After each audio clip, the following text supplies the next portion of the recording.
இல்லை பானதி சுண்டைக்காய் வச்சு ஒரு துவையல் வைக்க போகிறோம். சுண்டைக்காய் இது முத்தலாக இருக்கலாம், பிஞ்சாக இருக்கலாம். எங்கள் வீட்டில் ஒரு சுண்டைக்காய், ஒரு ஸ்பூன் கடலைப்பருப்பு, உளுத்தம்பருப்பு, புளி, சின்ன பூ, காயப்பொடி, நல்லெண்ணெய், பட்டை மிளகாய் எல்லாத்தையும் வதக்கி நல்லெண்ணெய் போட்டுக்கணும்.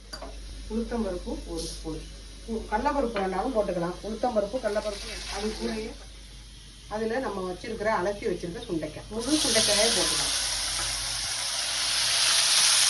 ஒரு ஸ்பூன் உப்பு, தேவைக்கு ஏற்ப எடுத்துருக்க அந்த காய் எவ்வளவு தேவையோ ஒரு ஸ்பூனு, சின்ன ஸ்பூனான காயப்பொடி, வாசனையாக இருக்கும். கொஞ்சோண்டு மல்லித்தழை கலருக்கு வச்சுக்கணும்.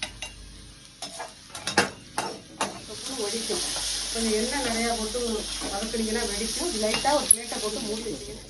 உளுந்து வந்து செவக்க வறுக்கணும், அப்போ தான் வாசனையாக இருக்கும்.